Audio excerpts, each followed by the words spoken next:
What is going on, guys? Welcome back to another brand new Division video. Now in today's video, I want to give you guys a couple of weapons to keep your eyes open for when the actual full version of the game releases.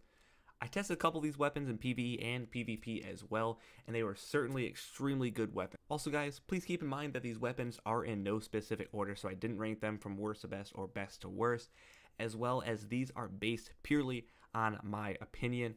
And also lastly, remember guys that this is beta gameplay, this is a beta form of the weapons, so obviously there's a pretty good chance that some of the stats or anything on the... But if you guys do enjoy the video, if you guys found it helpful, make sure you guys drop a like and subscribe to the channel if you guys are new, and let's get right into the video. So starting off with weapon number 1, it's going to be the FAMAS or FAMAS.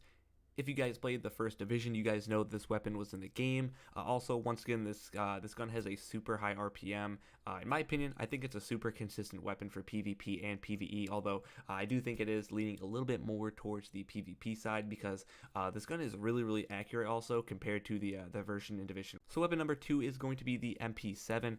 This SMG is actually also making its return in almost the exact same fashion from the original Division, but the only downside to this weapon, which is pretty much every SMG in the game, is that it has a super small magazine, and unfortunately if you guys played the private beta, I'm sure you guys all know that the attachments and the perk attachments were extremely negative. They didn't really have any impact other than maybe a couple extra bullets, but for the most part, most people just went with the fact of using absolutely no attachments on their weapons, and for the most part, I would probably really only use this gun in PvP because it has a small magazine and also close quarter combat, and you're probably not going to be rushing very many NPCs in open world or any missions or anything like that. Weapon number 3 is going to be the MPX. This weapon is extremely similar to the exotic house from the original Division, which is why I call this gun the off-brand house.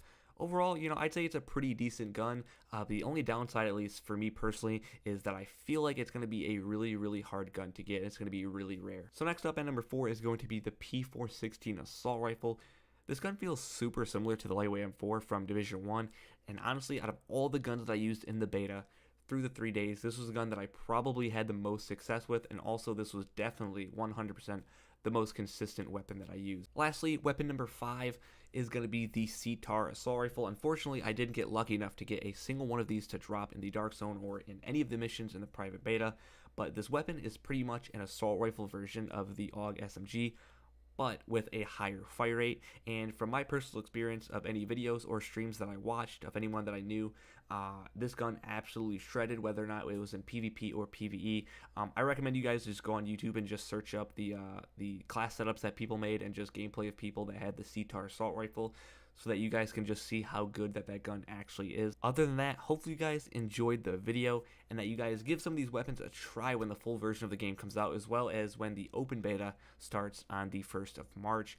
But other than that, guys, thank you guys for watching, and I'll catch you guys in the next video. Peace.